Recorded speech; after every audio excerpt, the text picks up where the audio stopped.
This is my recap for the anime Berserk of Gluttony. If you like my recaps, please consider subscribing. The story begins as a masked man fights several monsters. He demonstrates exceptional strength but is unsatisfied and wants more. We then watch as a man on a carriage is attacked by the same goblins and cries for help. Luckily for him, a couple of warriors arrive and the man is glad to be saved. The warriors easily defeat several of them, but there are hundreds more. This isn't a problem though, as they have more members in their group and proclaim that they will defeat all the monsters. Afterwards, we meet our protagonist named Fate, whose stomach growls from hunger. The band of warriors make their triumphant return and Fate hears them talking about their success. Fate states that he could never go goblin hunting like them since he is completely useless, and he has a stomach that never stops growling. Fate explains that he blames all his misfortune on his useless skill called Gluttony. He reminds himself to be grateful though, as at least he has a job. Sometime later, everyone marvels as the Holy Knights make their way through the town. They are a trio of Berserk siblings. A man then fears for his life as he accidentally drops some food that touches one of them, and the one named Hato questions what the peasant is doing. The peasant begins to answer, but Hato becomes furious that the man is speaking to him. The peasant begins to apologize, but this makes them even more mad. They warn that anyone that insults the Holy Knights will have their heads cut off. They decide to leave, but tell the man that he is lucky to still be alive. Everyone is upset to watch this happen, but no one is brave enough to do anything about it. At the castle, Fate is glad that the day is almost over and exclaims that it's almost time to go home. The knights make their way to the castle where they ask Fate if he thinks he has done a good job filling in for them. Fate thinks he has, so Raphael gives him his pay. As if throwing it on the ground wasn't bad enough, they make him pick it up in front of them too. Hato very clearly steps on Fate's hand on purpose, but mockingly apologizes as he states that Fate was so filthy that he didn't notice him. Fate's stomach begins to growl at the most awkward moment, and Raphael points out how disgusting Fate is. The knights are furious since the growling makes it seem like they don't pay him enough, and they beat him relentlessly. Fate thinks about how in this world, there are haves and there are have-nots. What separates them are the special powers bestowed by the gods, their skills. The knights keep treating him like a punching bag and explain that he owes his livelihood to them. Someone with a worthless skill like his is only earning money thanks to the grace of holy knights like them. They tell him that he should be grateful, and when he slacks off, it reflects poorly on them. They demand that he get on his feet, but only to knock him back down. They believe he needs to be taught a lesson and explain that defiant dogs need strict discipline. Just then, they are told to stop, since inflicting that kind of abuse on citizens they have sworn to protect is not an act of a holy knight. The girl talking is named Roxy, and she explains that watching the gate is an honorable duty for a holy knight. A duty that should be their responsibility. The knights consider it a difference of opinion, but decide that it's best to leave. Roxy helps the beaten down loser, but he notices Raphael giving him the dirtiest look. Roxy cleans him up and tells him that helping him is no problem since they are the same when it comes to watching gates. Furthermore, this is how a holy knight like herself should conduct themselves. She takes over guarding the gate and tells Fate to tell her if anything like this happens again. Instead of accepting the gesture like a normal person, Fate just tells her that he is used to it and leaves. Afterward, we see why he said that as he thinks about how Raphael is, and there's no telling what he might do. It turns out that Fate isn't a complete loser, as he is just trying to protect Roxy, and doesn't want to risk getting her involved. The bartender explains to Fate that if he keeps letting the knights treat him that way, he's going to end up like the last guy. There's only one outcome for that, and it's a nasty one. On his way home, Fate curses how his stomach is still growling, even though he just ate an entire meal. He condemns his gluttony skill and wishes he could have been born with something worthwhile. He is not asking to be a holy knight, and he would take being a warrior or even a merchant or a craftsman. However, there's no changing how things are. He states that when you have nothing, you're just trapped as a loser. Just then, Fate notices some thieves attacking someone, and the wimp's first thought is to get Roxy. He tells her what's going on, and she leaves the useless loser to take over her spot as a guard. He seems to just be okay with this and just stands by while he hears her beat up the thieves. Just then, one of the thieves begins to run towards Fate, and his cowardly instincts immediately tell him to run away. However, Fate stops himself and thinks about how Roxy trusted him with guarding the gate, and if he runs, it'll cause trouble for her. Fate then fights against every cowardly bone in his body to prepare to battle. He notices that the thief is already injured and only now becomes confident that he can stop him. Fate lets out a scream, giving his best impression of a brave warrior, and makes a hole right in the thief's chest. Just then, a voice states that his gluttony skill has been activated, and his stats will now increase. Fate can't understand what's happening, and the voice states that the skills Identify and Telepathy have been added. Fate has never been more confused in his life, just as Roxy returns from the fight. Of course, she is concerned for his life since he is so weak, but Fate notices something strange. He heard words coming from her, but her lips didn't move, and it was almost like he could hear her inner voice. He explains that he is okay, and it happens again. She states that she has to report everything, but Fate is shocked to see that he can't hear it anymore. He tells her that she can take credit for his kill, since he is sure it would cause problems for him if Raphael found out. Roxy wanted to give him credit, but as a show of gratitude, she settles on offering him a job working for her family. He initially tries to decline, but she doesn't listen, and asks him if he intends to serve the Valerics until it kills him. Fate begins to consider it, and thinks about the two paths. On one side is a future where he is treated like trash all the time, and on the other side, he can work for Roxy. Fate is concerned that if he leaves, then the person that replaces him will just get treated like trash instead. However, Roxy tells him to stop thinking so much, and just ignore that very good point he made. Fate listens to her advice and agrees to work for her family. That night, Fate sits on his sorry excuse for a bed in his bedroom that looks like a prison, and shockingly realizes that all his stats are now in the triple digits. His new skills are also a mystery, but he realizes that he must have been using telepathy. He has no clue what is happening to his body, but grows confident as he might now be able to beat monsters with his new stats. The next day, Fate searches for a sword, but the merchant is disappointed to see that he is poor. The merchant shoos him away as Fate thinks about how it's been 5 years since he came to the royal capital, and 2 silver coins are everything he has been able to save up by working. All hope isn't lost, however, as the merchant tells him that he can still afford the trash weapons he keeps in a barrel. The merchant turns his back, giving Fate the perfect opportunity to take whatever he wants, but Fate decides to just look in the barrel instead. While doing so, he uses his new Identify skill to read the stats of all the barrel weapons. They all have 0 for both durability and strength, but one sword captures his eye. It's filthy and has been treated like trash, so Fate can't help but notice how he has those qualities as well. Just then, Fate is shocked as he hears the words "Hey you" come from the sword.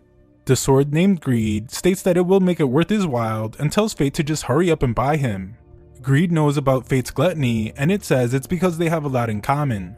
Fate leaves his only 2 coins and happily takes his new talking sword.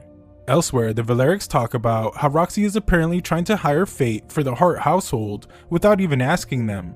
The girl named Memo wants to teach her what happens when someone defies the Valeric family, but Raphael points out that nobodies like Fate can easily be replaced. Besides that, the Harts and the Valerics are part of the 5 great families that support the kingdom, and there's no point in complicating that now. Raphael heads to the military district, prompting Memo to ask what he plans to study this time. He shocks her though, as he plans to study how to become immortal. Sometime later, Fate walks with his talking sword, and it warns him that something is approaching. A goblin appears from nowhere, but Fate is now able to destroy it. Doing so activates his gluttony skill again, and his stats are increased even more. This time, the skill's strength boost has been added. Greed then has a good laugh, as Fate is in great trouble when hundreds of goblins appear. However, Fate seems like a completely new person as he slices through several of the goblins. After every single elimination, his gluttony skill is activated, and he just keeps going. The words "gluttony skill activated" are repeated hundreds of times as Fate finishes off all the goblins, and he is shocked to see that his stats have increased to a crazy amount. Greed points out that Fate must be full now, and Fate notices that his stomach hasn't growled even once that day, which has never happened before. Fate is completely confused though, since he was under the impression that people were born with the only skills they would ever have. Greed points out that this is true, but Fate's gluttony skill makes him different. Normally, stats increase from battles, and based on one's experience, their level goes up. However, the gluttony skill steals stats and other skills, at the cost of not benefiting from experience. Fate begins to understand and realizes that that must be why he is still level 1.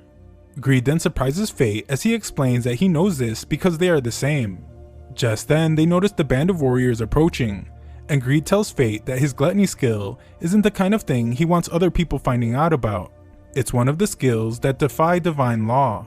Fate determines that he must do his fighting alone, but Greed reminds him that he has him now, and Fate will never be alone again. Fate is glad that Greed has accepted him as his master, but Greed tells him to calm down with all the master talk. Just before they leave, Greed reminds him to take the goblin ears so Fate can get paid. Afterward, Fate collects his reward and thinks about all the food he wants to get, but Greed reminds him that his maintenance comes first. Greed wants to be treated like the gem he is, but Fate thinks he is seeing himself too highly. The sword explains though that they don't call him Greed for nothing. Just then they run into a man, and a little girl that's with him asks for help. Fate uses Identify to see this man's threat level in case he just wants to ignore the whole thing, but finds that he has a skill that allows him to hide his stats from the Identify skill. This means there's no telling what this guy is capable of. Greed wonders what he will do, and Fate shows that he is a completely different person now, as he states that they can't just ignore the girl's cry for help. They follow him, and the scummy guy tells the girl that she will serve as a slave to the Holy Knights.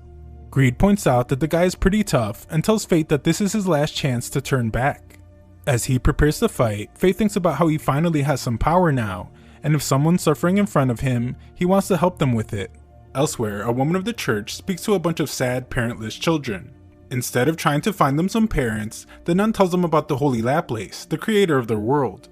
When Laplace departed the world, she gifted the people special powers known as skills. The children, probably wishing she would have gifted them some parents, can only eat if they give their thanks, so they do. One kid is super edgy though. He doesn't stuff his face like the others, and explains that the Holy Laplace doesn't play fair. The Holy Knights and Warriors have amazing skills, but he has such a weak one, and his weak skill is probably why both his parents haven't come back from getting the milk. The woman of the cloth explains that in the old times, when Holy Laplace protected the world, there were no skills or stats, nor did monsters exist. Back then, everyone was equal.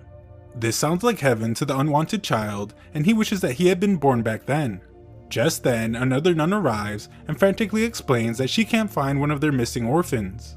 She leaves to continue her search, and the other nun sighs as she wonders where the girl named Sahara has gone. Back near Fate, we see that Sahara is actually the girl he followed. The kidnapper lets out his frustrations on a steel beam and leaves, probably because that hurt a lot and he doesn't want to admit it. However, this gives our boy the opportunity he has been waiting for to rescue the girl. Unfortunately, the bad guy was standing right there, and compares Fate to all the other foolish heroes that challenge him out of some misguided notion of justice. The despicable villain points out that Fate has no chance of beating him, especially while protecting the girl. Fate wants to get her to safety, but he doesn't even know where that would be. Luckily, Greed has an idea and tells Fate to back away. The bandana-loving bad guy thinks Fate is weaker than him, so Greed thinks that they can take advantage of his overconfidence. The bad guy chases them and points out that if he kills Fate in front of the girl, then she will never disobey him again. Greed is somehow able to sense the man and tells Fate to knock over some boxes, and Fate faces the man head on. Greed becomes concerned when the man uses his sharp-edged skill and instructs Fate to just strike him down through his sword. Fate does just that as he uses Greed to just slice right through everything it touches, and Fate demands an explanation from Bandana Man. The man refuses to tell Fate which Holy Knight had him kidnap the girl, so Fate resorts to good old-fashioned torture. The man can't take the excruciating pain any longer and reveals that it was Hato. A quick scene then shows how evil Hato is as he uses orphans to help him with his target practice. Fate managed to save the girl though and finds that her stomach is grumbling. They formally introduce themselves and go to get some food. Apparently the girl has never eaten before as she tries to bite food that is clearly scalding hot, and Fate reminds her to be careful.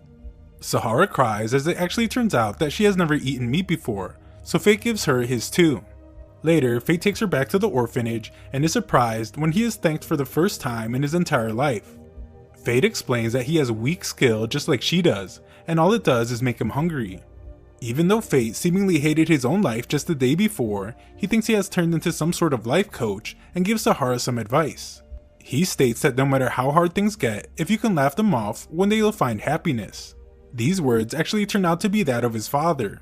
Back then he didn't understand, but his father telling him that helped him make it to this point.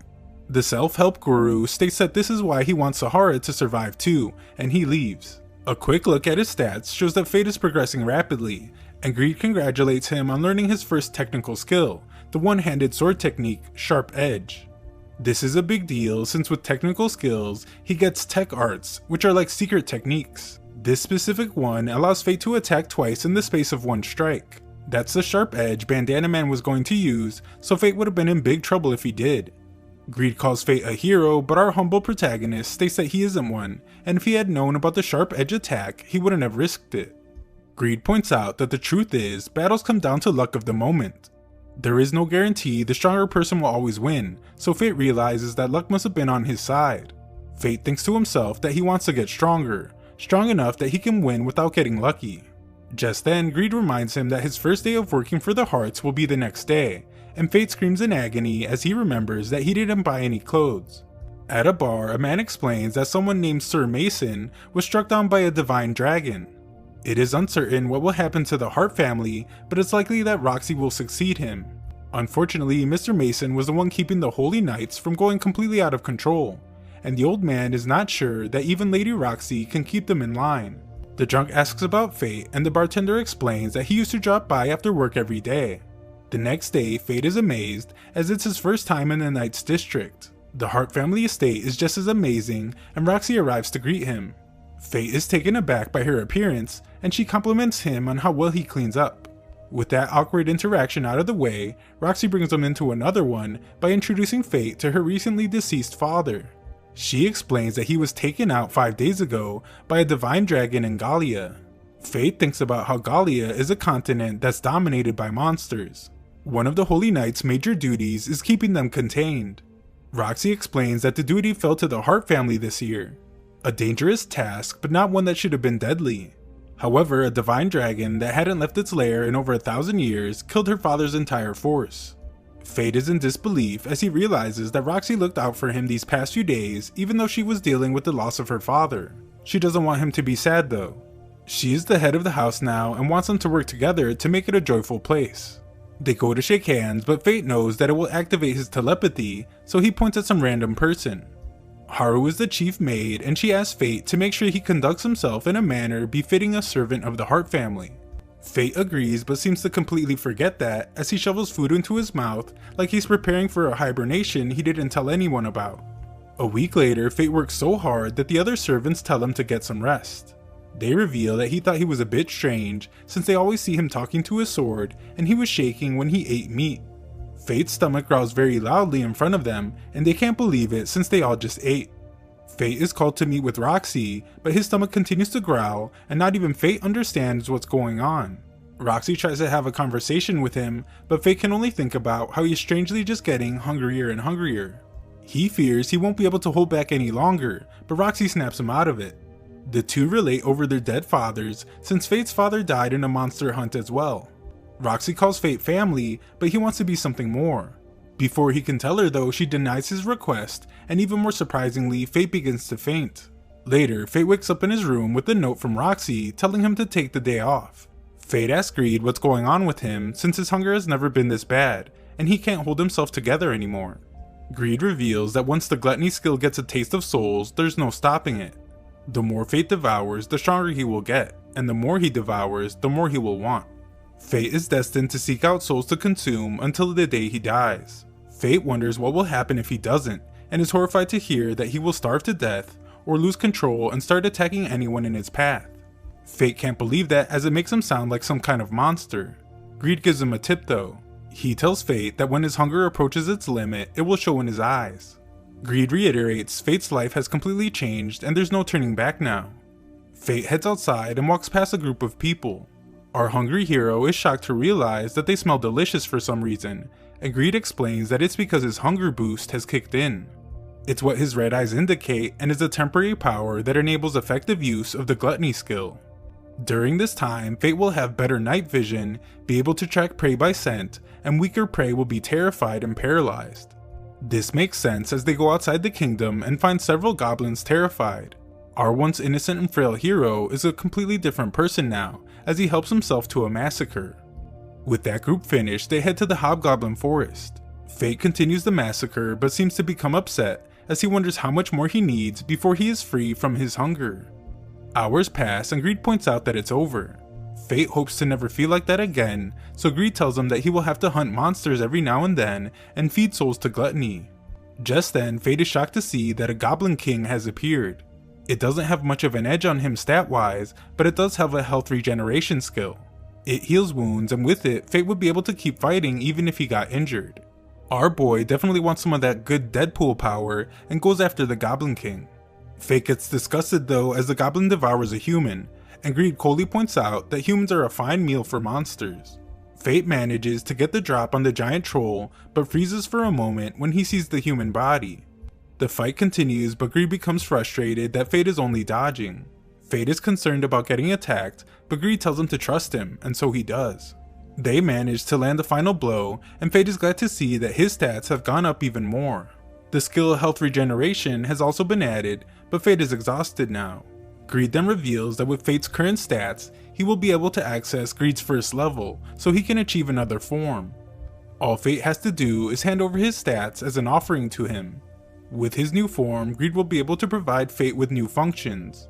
This sounds pretty awesome, so Fate would like to give it a try, but is shocked when Greed reveals that he will have to give him all the stats he has gained since they met. Fate is of course hesitant, but Greed points out that his name is Greed after all. Fate is still hesitant, so Greed reveals that if he doesn't unlock it, he will lose the right to wield him. Greed points out that Fate can get stronger on his own, or he can make him strong too, so they can work together. Fate determines that he doesn't have much of a choice, and Greed is the only partner for him. Greed tells him that he won't regret it and begins the process. It's a grand sight, and Fate can feel the power leaving him. With the process complete, Greed reveals that his new form is a magic bow. Some dumb goblin shows up at the absolute worst possible moment for him, and Greed instructs Fate to draw on the bow as the magical arrows will appear on their own. It's an amazing bow as Fate can aim wherever and his arrow will always land. Afterwards, Fate takes some goblin ears and leaves them on the doorsteps of the church, which I'm sure they will love to find first thing in the morning. Later, our heroic protagonist stops an intruder, but is shocked to find that it's actually Roxy dressed like a peasant. Fate wonders if she's really planning to go to the castle just like a normal old nobody, so she decides to tell him a secret since he has already seen her. She's going into town on a secret inspection.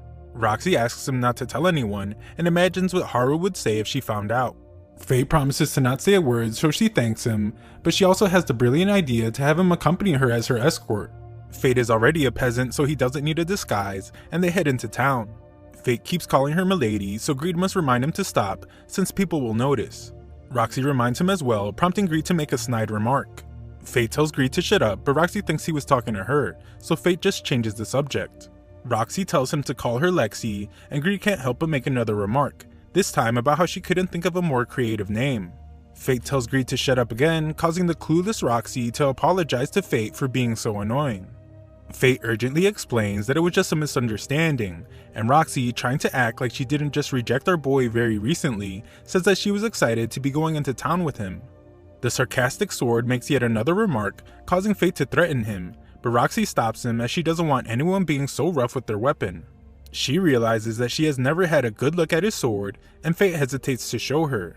This is really bad since someone with a worthless skill like his wouldn't normally have a sword, and she might think it's weird. Not to mention how monstrous his Gluttony skill is. He remembers Greed's words explaining how once it gets a taste of souls there's no stopping it, and how if he doesn't feed it he will lose control and start attacking anyone in his path. Fate determines that he can't let her learn about his Gluttony skill, but Butterfingers drops his sword and Roxy takes a closer look. She doesn't seem to learn anything from it, but tells Fate that it does need some maintenance.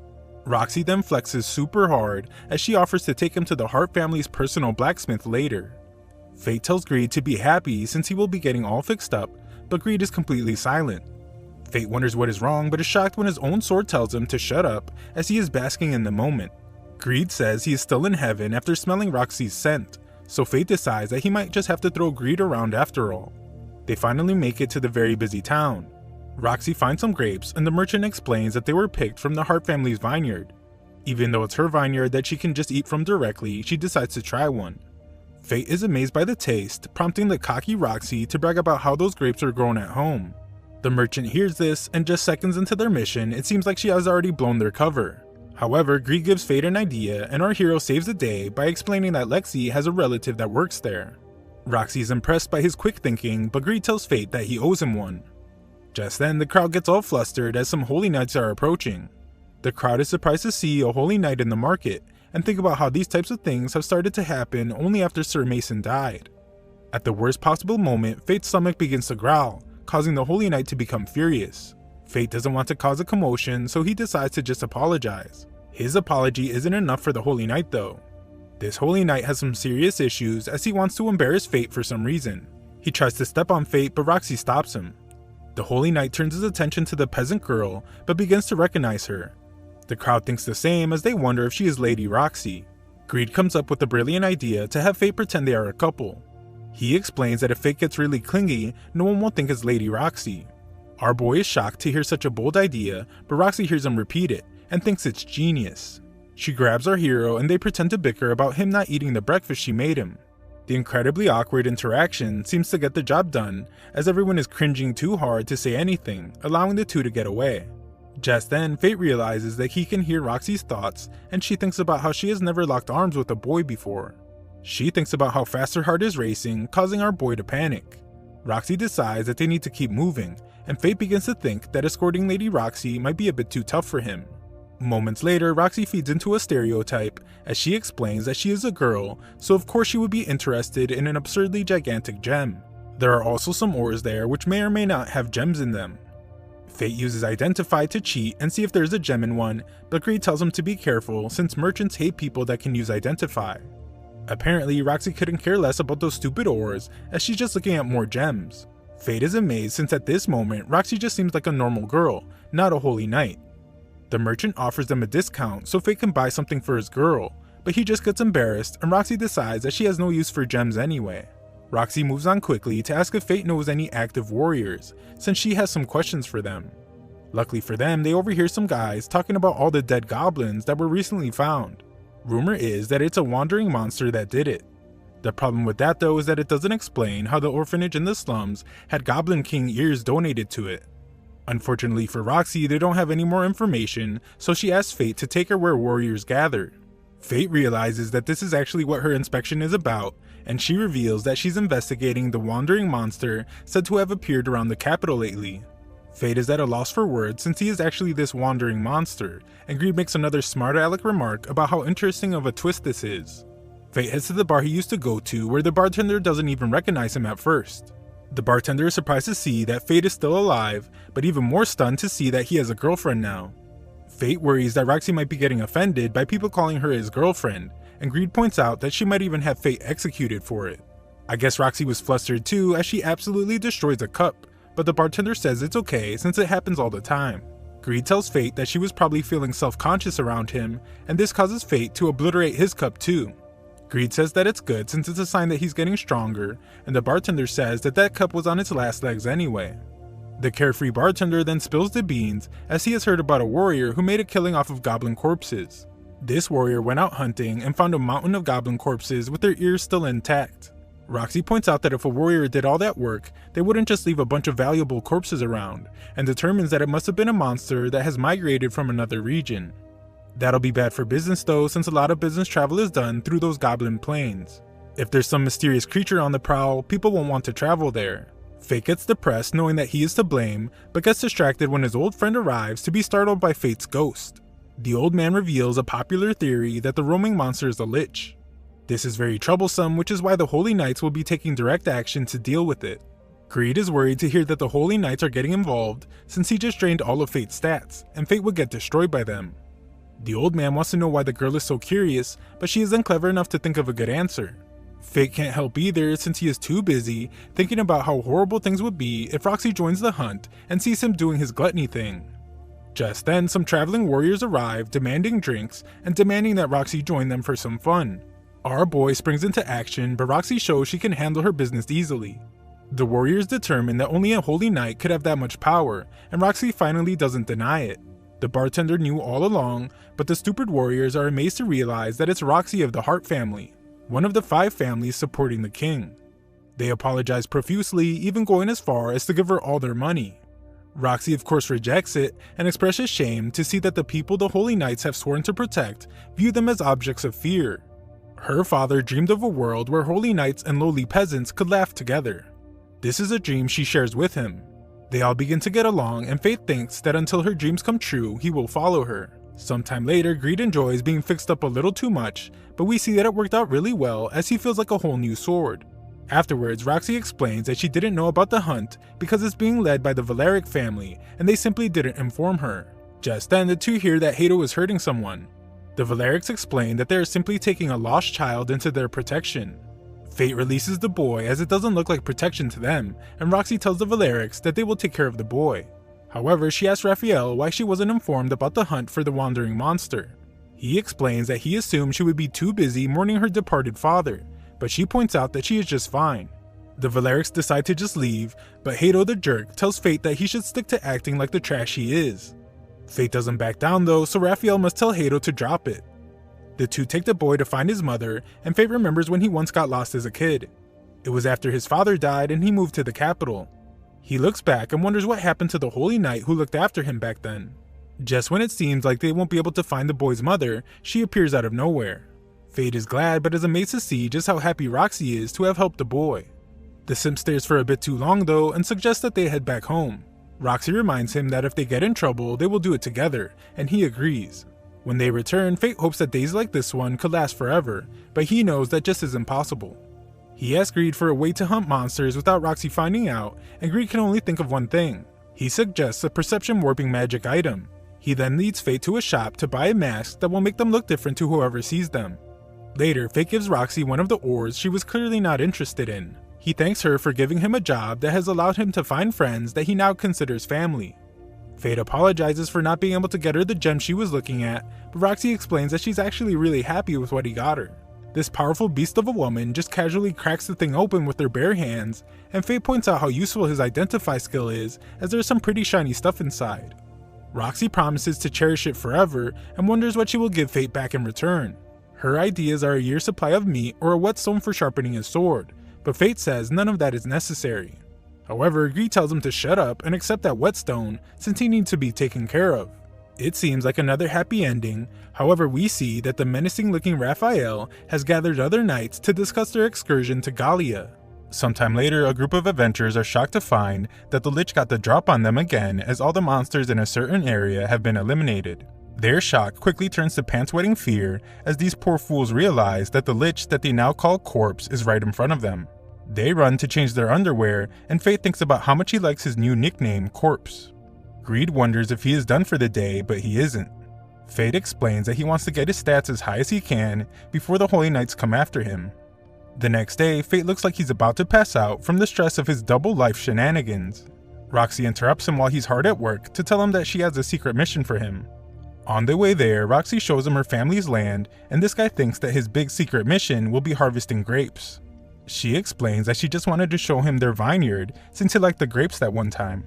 When they arrive at their destination, Roxy is concerned for her mother's health, but she explains that she's feeling better than usual. Roxy introduces our boy, not as her new friend or the guy that just bought her most cherished gift, but as a servant she hired, and she brought him to introduce to everyone. They greet each other and we learn that Roxy's mother's name is Aisha. Fate is glad to see that she's actually really nice, but shocked when she calls him over to ask if he likes her daughter. The two can't believe she would ask that, but Aisha makes it clear that she meant if he liked her as a boss. Our boy Fate then goes above and beyond as he declares that he cares a great deal for Roxy, and if he were allowed to, he would like to serve her until the end of his life. This is some pretty heavy stuff he is saying for someone Roxy just called her servant, so Roxy runs off to her room. Aisha tells Fate not to worry though, since Roxy has always run off whenever things got uncomfortable, just like this very awkward situation. She explains that Roxy was always a crybaby and would even throw a fit from just a glimpse of a bug. Fate points out how different that is from her cold, powerful behavior in the capital, and Aisha says that she still can't believe her little girl became a holy knight. Aisha worries about her, but Fate assures her that Roxy is a great holy knight. He tells her that the people have a lot of faith in her, and she can't help but be proud. We then see Roxy in her room with a creepy doll, and she has a memory of her father. He was proud of her becoming a holy knight, and she told him that she wanted to be the kind of holy knight he is. However, she realizes that she hasn't fulfilled her promise yet, and shamefully puts down the 3D printed action figure of him. A while later, we find that the big secret was actually to harvest grapes, and Fate takes a moment to taste some delicious juice.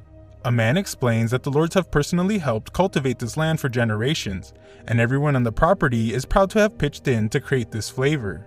Fate seems not to care about asking sensitive questions, and asks if that includes the now dead Sir Mason. The man points out how his death must be hard on Roxy, but he is glad that she came to harvest grapes like she does every year. The man explains that she also does hunting while there, since it's harvest time for most crops, and that's when monsters called kobolds show up looking for food. He explains that the monsters come from a certain valley, but the two stop to have a laugh when our boy's stomach growls. Fate laughs on the outside, but knows that something dangerous is happening. Greed explains that after all those goblins, he is not surprised, since Fate's gluttony skill hungers for different souls. Afterwards, Roxy sends Fate home ahead of her as she has something to do. On his way home though, Fate sees a girl with a very dangerous looking weapon. This girl stops him and Fate is shocked to see that she has the same eyes he does. He tries to check her stats, but it doesn't work. The girl gives him a good look and strangely just says that it looks like she is too early. Fate tries to figure out what the heck this random chick is talking about, but she simply tells him that she originally came for the kobolds, but now he can have them. She declares that he owes her one and tells him that they will meet again. Greed says that he has no clue who that was, but Fate doesn't believe him. Fate points out how Greed always says something without him even asking, but for some strange reason, Greed is being awfully quiet now. Greed says he isn't lying and explains that there is some stuff even he, in all his greatness, doesn't know. Roxy shows up and is surprised as the white-haired girl is a galleon. Fate points out though that Gallia was destroyed. We then get a little history lesson as Professor Roxy explains that 4,000 years ago, Gallia was a great military power. But a surge in monsters caused their nation to collapse and most of their people died. This girl is clearly a survivor though, and Roxy is amazed as she has never seen such a full-blooded galleon before. The two begin heading home and Fate wonders if Roxy will be okay hunting the monsters on her own. Roxy explains to the overly concerned simp that she won't be alone as the warriors who work there will be with her. On top of that, she is a holy knight, so she is certain that things will be fine. Butterfingers drops the grapes though and the two have a good laugh. The next day, the farmers find out that the monsters had a grand old time in the vineyard. Moments later, we watch as everyone hides and prepares to get revenge on the kobolds. However, they are all shocked to see an unknown monster appear. Fate is way more hungry than shocked though, and Greed can tell that Fate's mouth must be watering. Mouth watering at just the sight of the monster is a big problem though, as it means that time is running out. Fate realizes that he is nearly in a starvation state and panics as he can't let Roxy see him like that. He checks the monster's stats to find it's an unbelievable level 50, and it's called the Bringer of Lamentation. It's also a crowned beast, which is a powerful monster born from accumulated aggression over a long period of time. Greed says that it's nothing like the usual monsters and it's really bad news. They return to the village where everyone is panicking as they are certain that they don't have a chance against the monster. However, Roxy shows off her speech-giving skills as she calms everyone down by assuring them that she will slay the powerful beast. She tells the warriors to prepare for battle, but Greed tells Fate that they don't stand a chance. Roxy is told that the warriors need time to get ready, so they decide to wait until tomorrow to fight. Greed wants to know what the plan is, and Fate thinks about how a monster at level 50 is too much for him at the moment. However, he can't ignore the people that need his help, and can't ignore what's happening on Heart's land. More importantly though, he can't let Roxy die, and he tells Greed to get ready for battle. Later that night, Fate goes to the forest and Greed mocks him for always playing the hero. They watch the monsters walk around, and Greed explains that there are several kobold warriors around the crowned beast. Greed asks Fate what the plan is, and he simply says that he's going to fight like a glutton. He transforms Greed into his bull form and begins slaying the monsters. The stupid monsters have no clue what's happening, and we see that Fate's gluttony skill is activated after every elimination. Fate fires an arrow at the crowned beast, and this crazy thing uses one of his soldiers as a shield. Fate switches back to his sword and uses it to close the gap by slaying several monsters. His gluttony skill has been activated numerous times, and he sees that his stats have gone way up. It isn't enough to satisfy him though, so he switches back to his bow and fires an arrow. He confidently states that this will end the fight, but he's wrong and the crowned beast grabs his arrow. Greed determines that Fate will just have to fight it up close, but they are shocked when the crowned beast prepares a move called Ruinous Strike. Greed explains that it can penetrate armor to shatter bone and pulverize organs. They pull back as they have to dodge a different attack, but still end up getting hit by the shockwave. The attack sends Fate into a river where Greed desperately calls for him to wake up. A kobold soldier moves in for a final attack, but its arms get sliced off, and we find that Fate was just pretending to be out cold. Fate fights another kobold but easily defeats it, once again activating his gluttony skill. Greed explains that Fate should be able to use his first level hidden art now. It will cost Fate 10% of his current stats, but it will allow him to put a quick end to the fight. Fate agrees to it, and Greed's bow transformation gets a huge upgrade. Fate fires the powerful shot, and the crown beast tries to counter it, but it's no hope and he is defeated. Fate thinks that the shot might have been a bit overkill, and his gluttony skill is activated once again. However, Fate is in agonizing pain. He can't understand why, and Greed explains that he overloaded from devouring a soul of higher quality for the first time. Greed desperately tells him to hold it in, since if he doesn't, it'll be even worse than his starvation state. Fate does his best to fight it, but the pain is unbearable. The next day, warriors arrive to find the aftermath of the massacre, and wonder if it was done by magic arrows. Roxy is there as well, and she wonders who could have done the massive damage. The next day, we see that Fate is fine, as Roxy tells her mother about what they saw. Roxy remembers that she saw that Gallia girl the other day, and thinks that she might have been the one that eliminated the monsters. Fate sighs in relief as he is glad that he isn't a suspect. Roxy's ready to return to the capital, and her mother thinks about how happy Roxy looks when she's talking to Fate. Later, Aisha asks Fate to stay by her daughter's side to support her, but we already know that Fate is a simp and he was going to do that anyway. She explains that she doesn't need him to become a holy knight or anything, because what's most valuable about him is his desire to help Roxy. She then kind of insults Fate as she compares herself to him. She says that she never had any skill to speak of, but was still able to support her husband. She doesn't have much time left, which is why she wants Fate to support Roxy in her place, and she tells him to take his time to think about it, so he does. On the way home, he thinks about if he's worthy of something like that, since he's hiding such a big secret from the world. That night, Fate is shocked to see that his eye is still red, and he feels an uncontrollable hunger, even though he just slaughtered a bunch of goblins. Greed explains that goblins won't satisfy his monstrous hunger anymore, but Fate points out that there are no stronger monsters around. Time is running out for him to find something that will satiate his growing hunger, so Greed tells him that he needs to decide what comes next. Sometime later, Fate sits at the bar hiding his red eye, and he decides that he's not worthy to stand at Roxy's side. The gossiping old man walks in, talking about how Hato is going to join the hunt, and Fate is shocked to hear this. It's clear that Hato is hated, as the old man wishes that they would send him to Gallia instead to become monster food. The bartender says people like Hato usually stick to where it's safest, and some other poor soul is going to end up on the Gallia expedition. This shocks Fate as well, as he can't believe they're already planning another expedition so soon after Mr. Mason's death. The others are upset about it too, and the old man just hopes that the worst case scenario doesn't come true. Unfortunately, it does come true, as we see that the Holy Knights have gathered, and they select Hato's replacement for the Gallia expedition. Afterwards, at the capital, Roxy shockingly tells her father that she has been assigned to the expedition to Gallia. However, Fate arrives and pleads for her not to go. If she goes now, she might never come back. It's too late though, Roxy has decided to go and there's nothing he can do about it. Fate can only watch her leave and thinks about what else the old man said.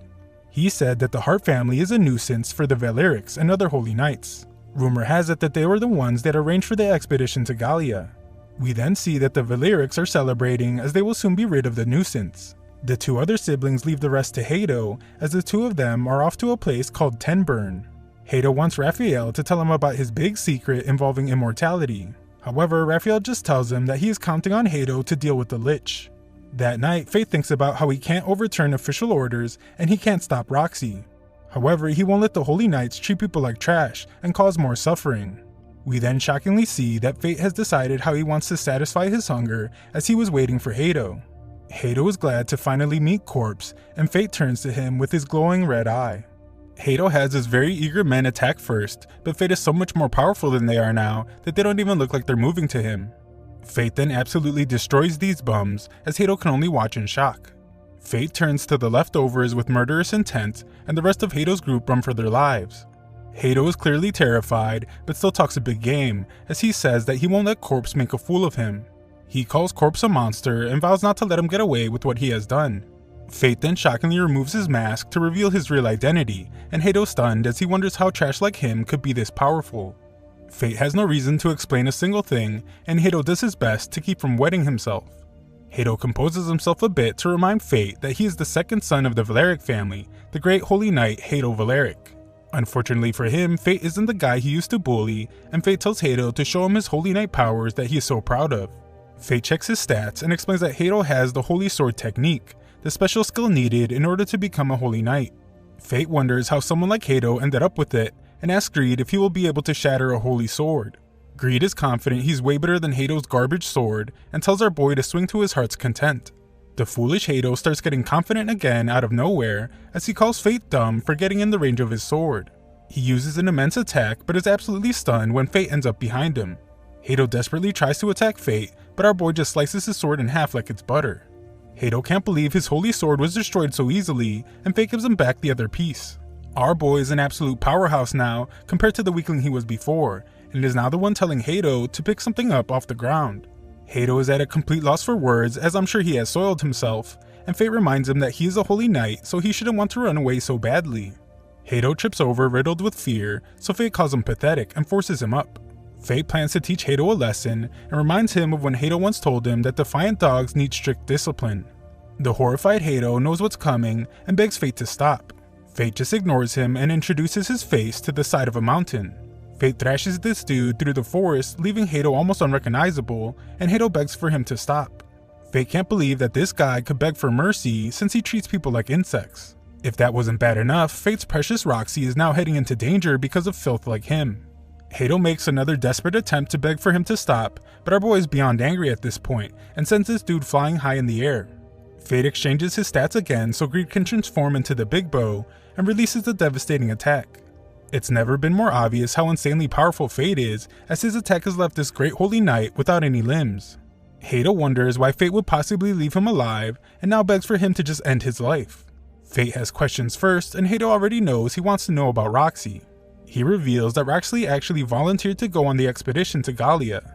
She said that if her life could save even a single citizen of the kingdom, then it would be worth it. I guess Hato thought it over and decided that life without limbs wouldn't be so bad because he now begs Fate to spare his life. He promises to get Roxy's Gallia expedition cancelled and tells Fate not to do something stupid. Fate prepares to end his life, and Hato picks the absolute worst thing to say as he tells Fate that getting revenge for Roxy's sake would be a big mistake. Fate tells him to shut up and declares that he is doing this for himself. He plunges his blade straight through Hato's chest and says that it is his revenge. With Hato now dead, Fate's Gluttony skill activates, and he receives the skill Holy Sword Technique.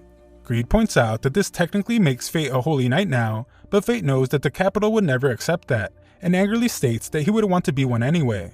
Greed explains that Fate can access his second level, so Fate accepts, because the idea of Hato's stats being inside him makes him want to puke.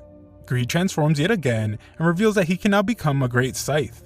It doesn't just look cool, the curse embedded in the blade can cut through anything. This is great and all, but our simp wishes that it could cut short Roxy's trip to Gallia. Elsewhere, Roxy prepares for the expedition and puts the gem Fate gave her around her neck. Fate can't do anything about her leaving and can only watch with the background characters. Roxy tries to tell everyone not to be so sad and explains that 3 years will be over in no time. Roxy makes her way to Fate, where he tries to tell her how he feels. However, he stops when he reminds himself that he is a monster and he is no good for her. Roxy knows they will see each other again, and the two say their goodbyes. Afterwards, Haru gives Fate the recommendation letter that Roxy left him. As long as Fate is employed at a lord's manor, then the Valerics won't be able to hurt him. Fate realizes that Roxy worried about him till the very end, but he decides that he will reject the letter. Of course, Haru is shocked, so Fate explains that he's going to make his way as a warrior from now on. That night though, we find out the truth. Fate tells Greed that if he can't stop Lady Roxy from going to Gallia, then he will at the very least support her. Fate begins his journey to Gallia, and we see that a girl is watching him as she says that things are shaping up nicely. Sometime later, Roxy gives a speech to all the troops joining the expedition. She states that they will all need to do their best to destroy the divine dragon that has awoken after a millennium of silence. After that, Roxy is glad to see that a girl named Miria and a guy named Mugen will be joining as well. Miria points out how this guy is just another reckless oddball looking for a chance to test their strength against the dragon. This muscled up dude can't deny that, and Roxy calms him down. Mugen explains that he actually volunteered because of Roxy's father, and he just wants to avenge him. Roxy wonders if his family is against him going to Gallia, but he explains that his daughter named Rain couldn't care less, and just wanted him to bring back some Gallian relics. The two begin bickering again, and Roxy has a good laugh as they are all becoming friends. Elsewhere, we find that Mugen's daughter Rain is a researcher, and she's in a lab filled with goblin body parts.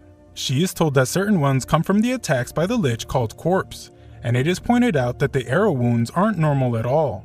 She discovers that they are the magic arrows of the Black Sword, one of the weapons of mortal sin. The weapons of mortal sin are made of a material that can manipulate magic power at a high level. Not much else is known about these weapons, but Rain is certain that if they can control magic power, then they would expand the possibility spectrum for skills. The wielder would be extremely dangerous, but she would very much like to see one of these weapons. Fate arrives at Tetra, the hub for shipping headed towards the royal capital, a city of merchants where the best goods in the south are gathered. Greed is surprised to hear that Fate has been there before. Fate just says that he simply passed through, but her memory shows him getting hit by stones. Fate is then told that the carriage won't be leaving for Gallia till the next day, and as he leaves, Greed makes another one of his smart aleck comments about Roxy. Fate tells him to shut up and has to apologize to the carriage guy when he thinks he was talking to him. Fate decides to go eat some meat, and we see that some guy is asking a group of warriors for their help. The money he is offering for their help isn't enough, so these jerks bully the poor guy. Fate arrives to easily wipe the floor with these guys, and shockingly greets his old friend Set. A look into the past shows that Fate used to live there, and his constant stomach growling would always get him beat up. We also see that Fate was very close to his father, who was a warrior. However, Fate's father would eventually die. The other villagers pointed out that Fate's father named Dean had the spear technique skill, so the village chief kept him around. However, Fate's skill was useless, so no one was willing to take care of him. These cold-hearted bastards decided that it would be best to just run him out of the village while calling him worthless garbage. Little did they know that treating a kid like garbage just moments after his father died would be the perfect villain origin story. Luckily for Set, Fate isn't a villain, as Fate is now the person he must ask to help his village. Fate is clearly not moved by this guy's tears and explains that Set is the son of the village chief who exiled him. Greed urges Fate to help, but only because his gluttony skill needs to be fed, and the monsters attacking the guy's village would be perfect. Fate agrees to help and thinks about how even though he still resents the people, he still has memories of his father there. They arrive at the village, but the village chief is disappointed to see that his son has brought back the useless weakling he exiled. Set tries to vouch for Fate's strength after seeing him easily defeat the warriors, but the chief doesn't want to hear it, and decides that they will just have to find warriors the next day. The chief's lackeys point out that screams have been heard from a nearby forest. The monsters are getting close and they don't have much time left, so the chief decides that they will just use Fate as a sacrifice to buy them some time. Fate has clearly had enough of this fool's insults, but Set begs him to calm down. At Set's house, Fate learns that Set's wife was ended by the monsters. Set regrets growing up thinking that his father was always right, and explains that he only started to get his act together when his daughter was born. Set then explains that the monsters first showed up about a month ago. The witnesses say that there's more than one, and they can apparently fly. They're nothing like the monsters the village has had to deal with before, so that is why they decided to hire some warriors.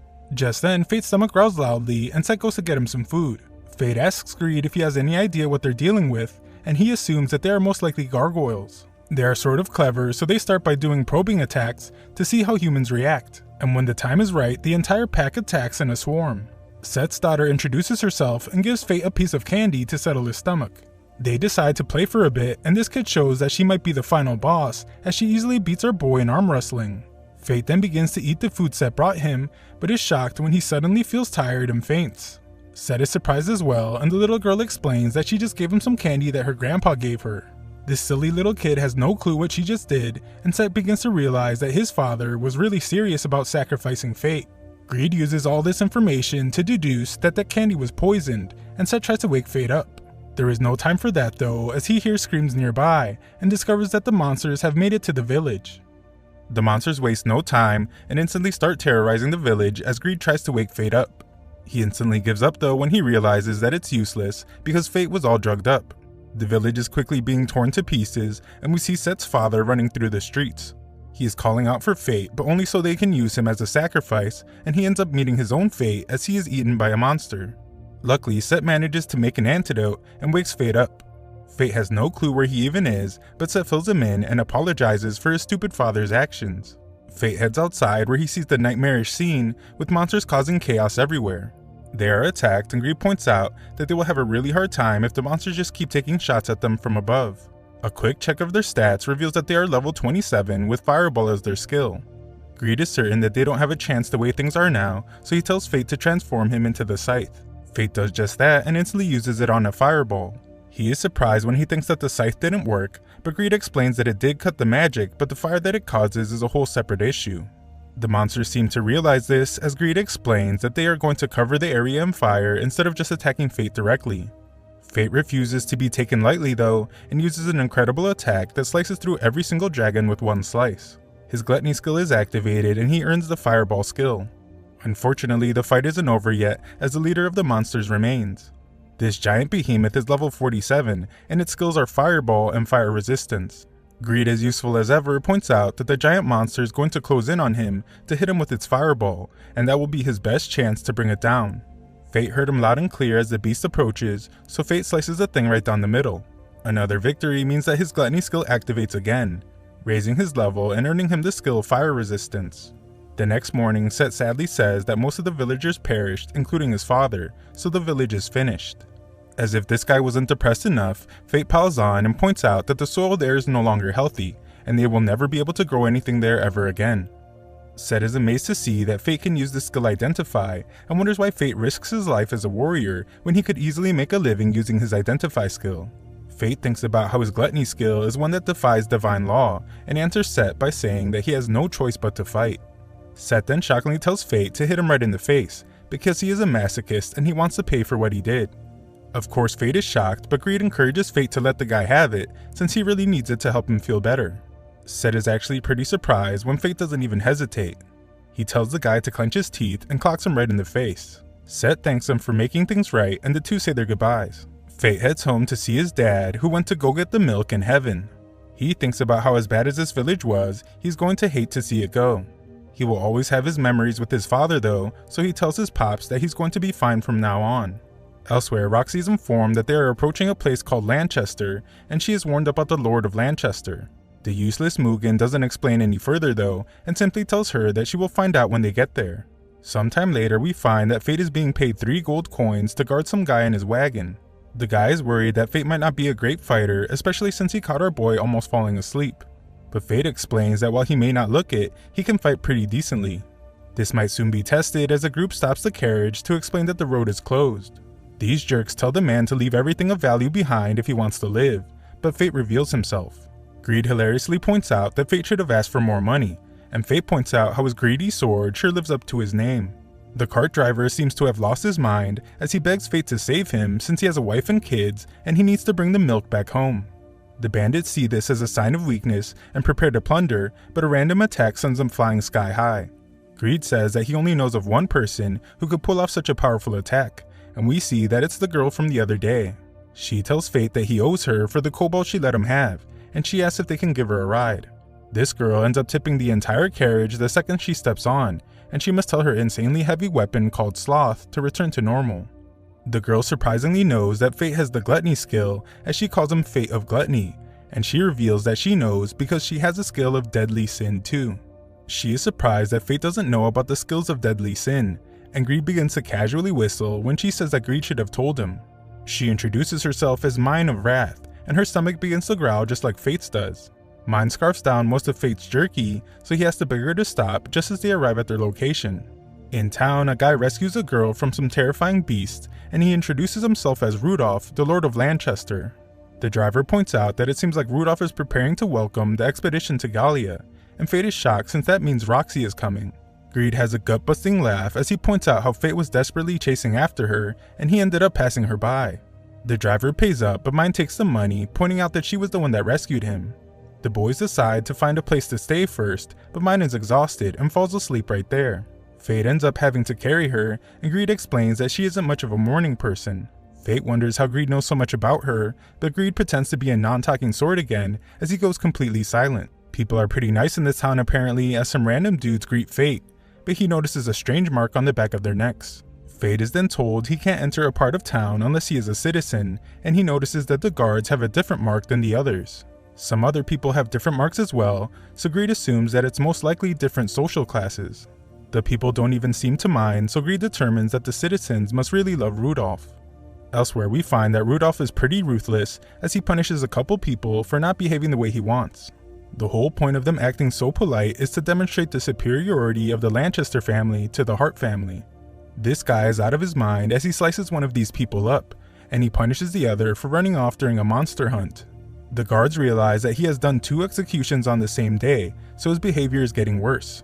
Our group finds a place to stay, and Greed finally reveals that Mine is an old acquaintance that he just keeps running into, and the same goes for her weapon, Sloth. Sloth is a weapon just like Greed, a weapon of mortal sin.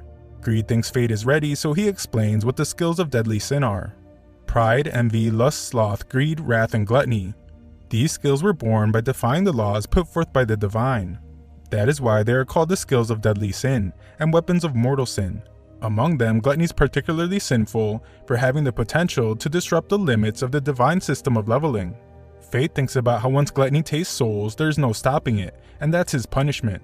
Greed points out that they all have to pay in one way or another, and the same goes for mine. Fate still can't understand why he was the one that ended up with this skill. He always got mocked, made a fool of, for a useless skill that just makes him hungry all the time. And just when he thought he gained some power, it turned out that he needs to keep killing to survive. Fate gets upset as he wonders what good is such a power, but Greed urges him to calm down. Emotional disturbance is never a good thing, but it could be extremely costly for Fate. This is because if Fate's mind isn't strong, gluttony will take it over in an instant. For this reason, Fate needs to get strong enough to resist. Greed reveals that the trick is to sustain a state of near starvation, so Fate instantly wants to go practice. To do this, they head outside, where Greed tells him not to satisfy gluttony all at once, and the goal is to get his fill slowly. Their prey this time is a Sandman, so Greed has Fate cast the fireball spell before he fires his arrow. This arrow does insane amounts of damage as the giant monster is instantly evaporated. Fate's gluttony skill consumes the monster's soul, but like always, it begins to desperately crave more. More Sandmen appear, causing Fate's hunger to grow so much that it causes him physical pain, but Greed reminds him to hang in there. Fate can barely fight back the urge to devour more souls, and he realizes that he has a long night ahead of him. Back at the inn, Mine wakes up starving and finds a poster that states that whoever defeats the sand golem will be rewarded. A mysterious man explains that not even Sir Rudolph can slay the sand golem, but if it isn't defeated, only death awaits. Back outside, Fate eliminates another Sandman, but he has gotten the hang of controlling the hunger between souls. It's not easy though, as he compares it to only drinking one sip of water at a time in a desert. They are done training for the night, so it's time to finally satisfy gluttony. The timing works out perfectly as Fate smells the scent of a crowned beast nearby, and it will make a fine main dish for the night. We see that his main dish is the sand golem, and it's attacking some people. Fate arrives to claim the beast for himself, but the people clearly don't know who they are talking to, as they tell him that he won't be able to beat the thing on his own. Greed wonders if Fate is playing hero again, but our boy says he isn't, and he is just getting his fill. This giant sand thing is an insane level 60, and it shows its powerful attack, but Fate counters it with his fire arrow. The arrow lands, but Fate is pushed back, and this thing uses its sandstorm attack. The all-knowing Greed warns that once it pulls Fate in, it will crush him with rocks. So Fate decides that he will just have to cut through the monster and its spell. He transforms Greed into the scythe to do just that, and prepares to finish it off. However, the monster's core escapes into the sand, so Fate switches to the big bow. Greed explains that he will need 20% of Fate's stats this time to get to the core, so Fate agrees and throws some fire on top of all that as well. This new attack is so powerful that it not only destroys the core, but it erupts from the surface, and Fate's gluttony skill steals the sandstorm attack. The people he rescued are amazed by the performance, as they have never seen anyone with such power, but point out that Fate is a bit shady looking. They introduce themselves, and Fate just goes with his given nickname to introduce himself as Corpse.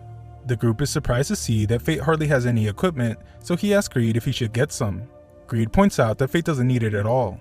He has the ability to steal enemy skills and increase his own stats. Normal people can't do that, so they are the ones that need equipment. The next morning, Mime prepares to hunt the sand golem and becomes furious when Fate reveals that he already took it down. Fate goes to collect the reward, but Mime thinks he is lame for wearing a mask. Fate explains that he defeated the beast as Corpse, so he had to collect the reward as Corpse too. Just then, Sir Rudolph arrives to greet the man who defeated the sand golem. He says that Corpse will be serving him from now on, and he has no right to refuse. Fate is a bit confused, but the guy says that he has no choice, since when a holy knight makes a decision, others must simply obey. Mine isn't having any of it though, and explains that Corpse was hers first. Rudolph disrespects this girl and tells her to go home to her mommy, but Mine teaches him a lesson by sending him out a brand new exit in the building. Fate instantly realizes that this will be a huge problem for them, and decides that they need to get out of town while they have a chance.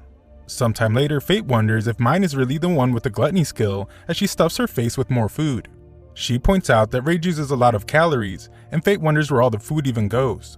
Mine gets pretty angry hearing this, causing her weapon to become so heavy that their carriage is destroyed. Fixing the thing is going to cost Fate a pretty penny, and he is surprised to see that Mine just does whatever she feels like, as she's already moving on. They enter a seemingly peaceful little town, but Greed points out that they are pretty close to Gallia now, so monsters pose a huge threat. It's clear that someone very powerful must be protecting this village, and they can see a castle in the distance.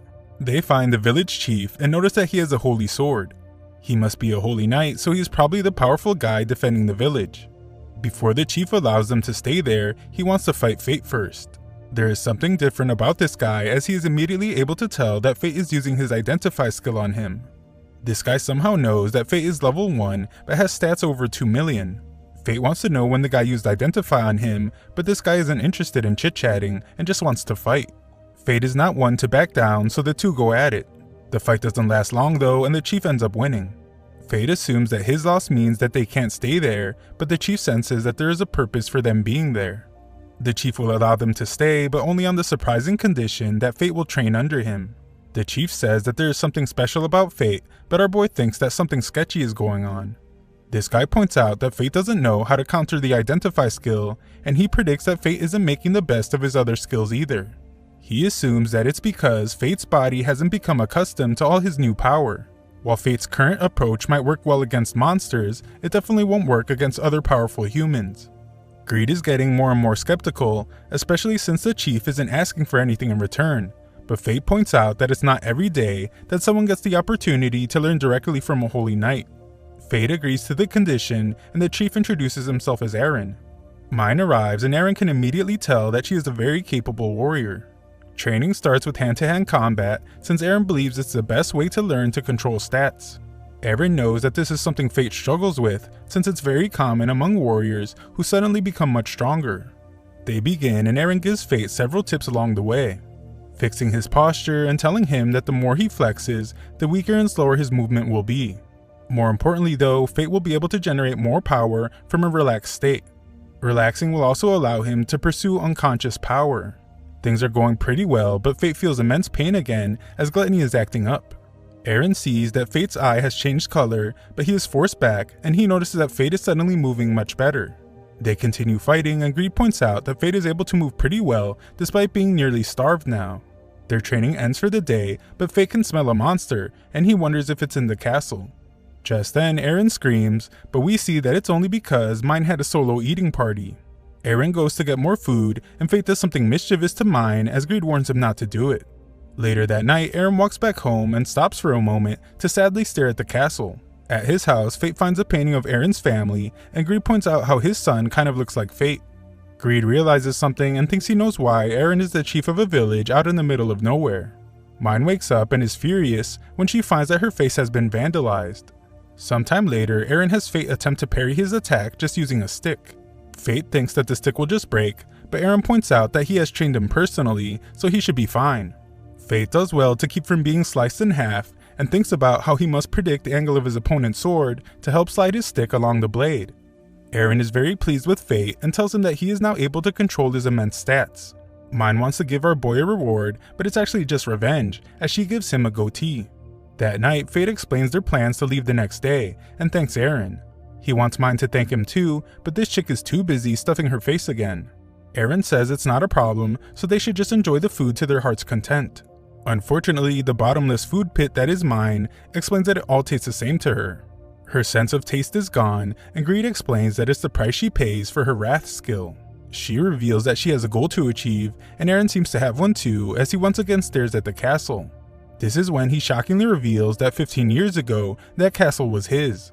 One day he had to leave the castle, but it came under attack, and his son desperately tried to defend it for his father. Unfortunately, his family and people all fell to a crowned beast that had grown incredibly powerful from accumulated aggression. Ever since then, the castle has belonged to a Genesis of Death, a Lich Lord. Aaron says that his family is in its clutches, but he stops when something is wrong with Fate. Fate steps outside, but Aaron comes with as he knows that Fate is planning to go to the castle. Aaron decides to go as well, as this is a great chance for him to put his past to rest. Mine has decided to watch the village, probably so she can eat everything, and the little entrepreneur requests 50 gold for her trouble. Moments later, Fate takes out one of the guards at the castle. Aaron is amazed by Fate's magic arrow, since it's a technique so difficult to manage that they even stop studying it in the capital. Fate is pretty humble about it, but Greed wants all the credit for it being so great. They make their way past several skeleton guards to get inside the castle, and they take the sound of music as an invitation. On the second floor, Eren is shocked to see that his son is the one playing the piano. Eren is absolutely stunned and refuses to believe any of it when he sees his wife there as well. Their names are Luke and Diana, and they both have been waiting for him to bring back the milk. Eren thought they were dead, but they have no clue what he is talking about and just ask if he accomplished his mission. Eren did, so they want to hear all about it. Greed points out to Fate that they are definitely not alive. Eren prepares to give his son a souvenir he got him, but Fate is shocked when his son stabs him. Eren is no fool though and saw it coming. He points out how strong his son has gotten, and Luke says that it's because he had to protect the castle in his father's absence. Luke is furious as he states that Eren always abandoned them for work. He always chose his loyalty to the capital over them, so Luke can't believe that his father has only showed up after all this time just to end their lives. Fate plans to use his scythe to cut through the illusion, but Greed reveals that it will also mean slaying all of them. Souls that are devoured by gluttony can never pass on. It's like being confined to an endless hell with no hope of salvation. Luke attacks again, but Fate determines that he can't do that to them. Eren says that he wants to handle them himself anyway, so Fate rushes off to find the Lich.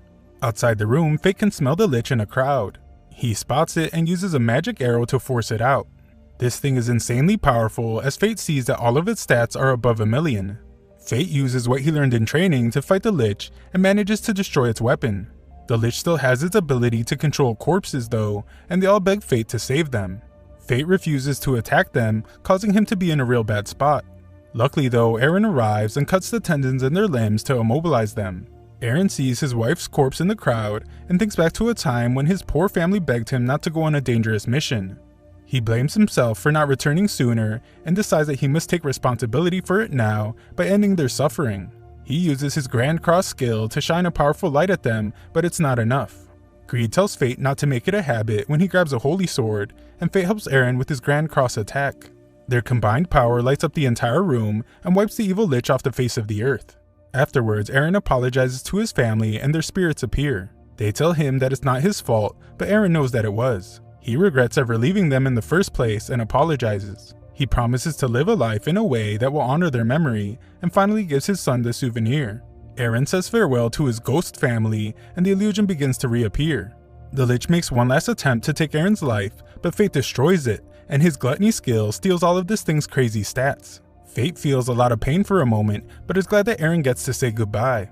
They are gone now, and Eren says that once he finishes what he needs to do, he will join them. Afterwards, Eren explains that he has exceeded his level limit, and assumes that it was because of fighting by Fate's side. There is still an entire horde of monsters that need to be dealt with, so the two decide to have a competition.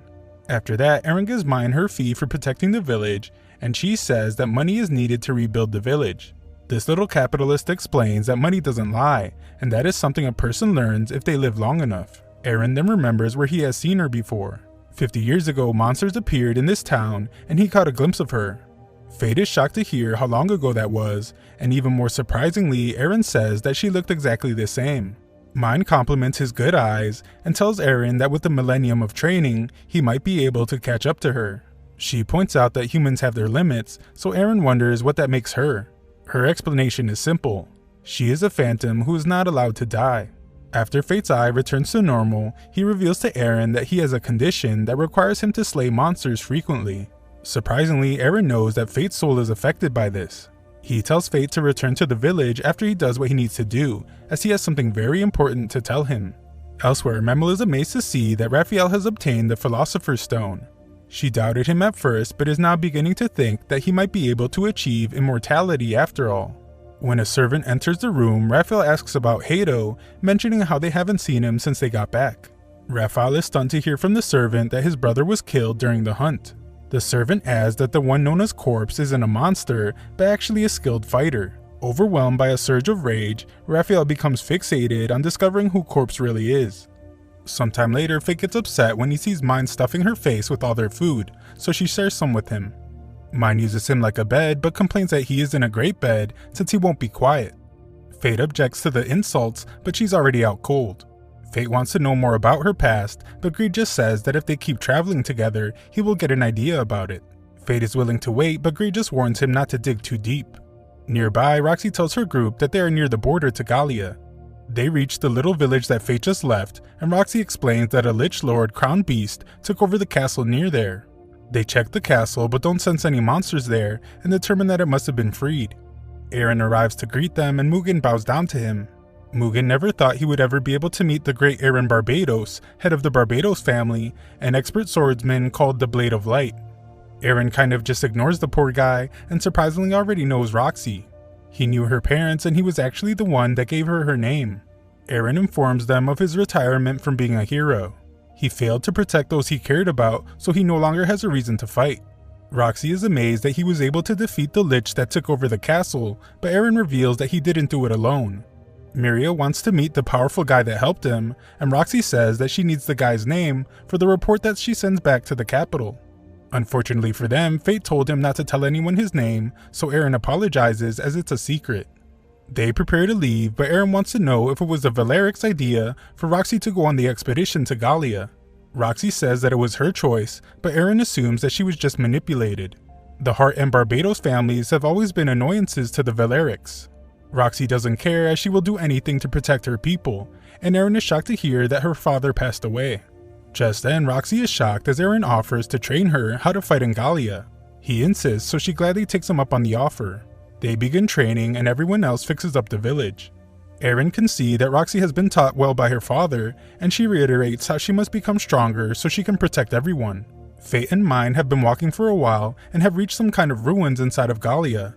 Mine surprisingly reveals that this is where she was born. She was taken to the imperial capital right after she was born, so she doesn't remember the place at all. Fate can't believe it since Gallia was destroyed 4,000 years ago. Walking further, they come upon some weird looking structure that looks like a cocoon. Greed explains that it's called a chimera. It was a biological weapon Gallia's military tested out in the old days.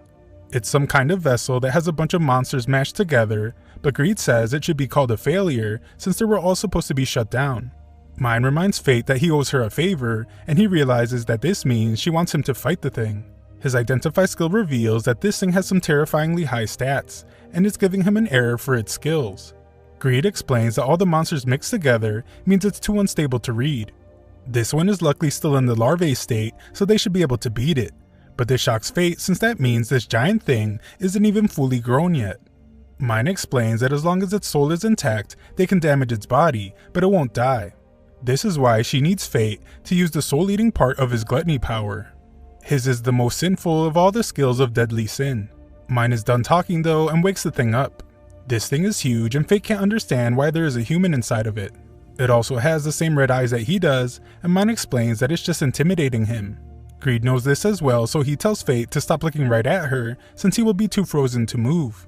The girl inside is the core of the chimera, and Mine needs Fate to finish her off. Fate hesitates since any soul he eats will suffer in eternal torment forever, but Mine explains that this girl is nothing more than a monster wearing human skin. They will both die if he keeps being naive, and the chimera proves this by using a huge attack. Fate wants to use the scythe, but Greed explains that it won't be able to cut off the attack since its magic works indirectly by doing damage with the lava. Mine tells him to step back and takes care of the lava wave. They then decide to split up. Mine manages to slice off its arm, and Fate is glad to see that his petrifying magic arrows work. It's far too early to celebrate though, since the giant chimera can regenerate. It's clear how fierce their opponent is since it's a weapon capable of non-stop fighting with no support. Mine attacks again, and Fate realizes that she seems to be hitting harder than before. Greed explains that Sloth becomes heavier and more powerful with every swing. The big downside is that it really cuts down on her agility in the process. The monster is furious to have lost its arm again, and Fate feels a strange pressure. The thing undergoes a metamorphosis, so Mine tells Fate to stay back.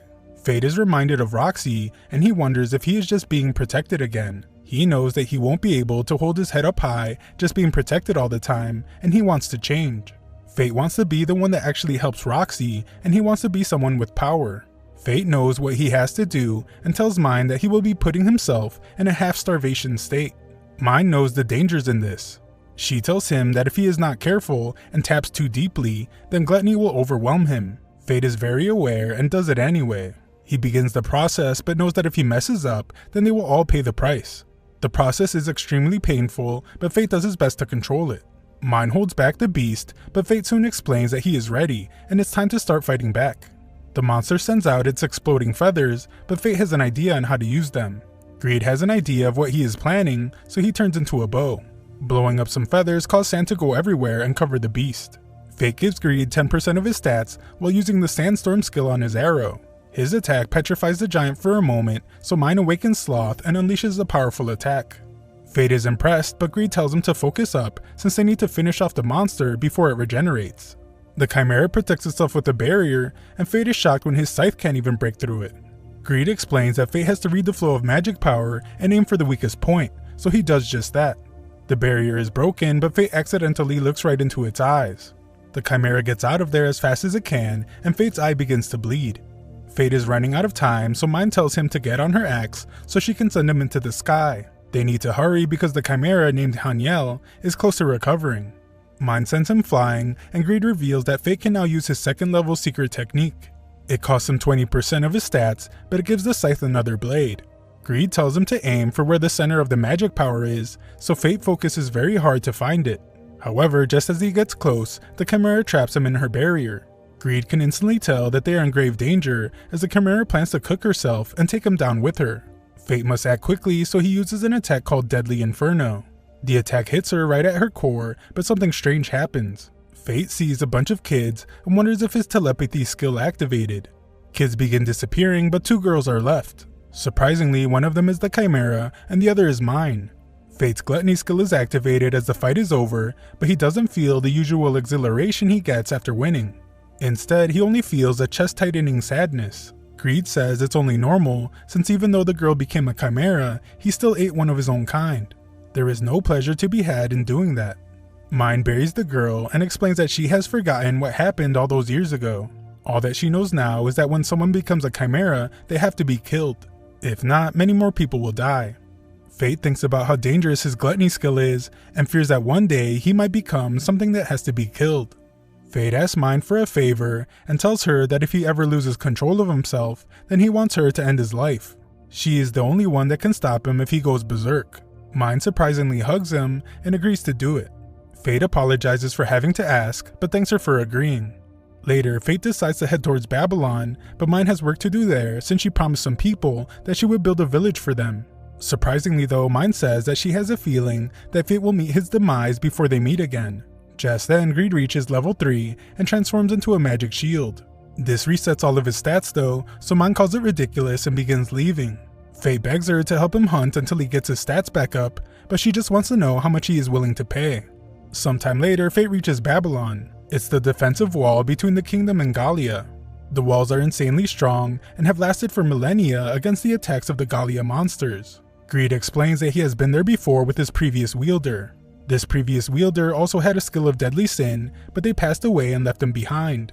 Greed points out that humans are mortal, but not being able to die sucks because he always has to say goodbye to people.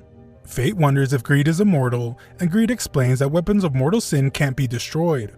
While walking through Babylon, a man announces that Babylon's new lord has come from the royal capital. Fate nervously puts on his mask, and Greed reminds him to calm down. Everyone celebrates Roxy's arrival, and Greed sheepishly tells Fate to wave like everyone else. Just then, Fate hears someone say that she's going to die, but wonders if he just imagined it. He didn't though, as a mysterious girl states that Roxy's going to die there. Thanks for watching my recap, subscribe and ring the notification bell for future parts.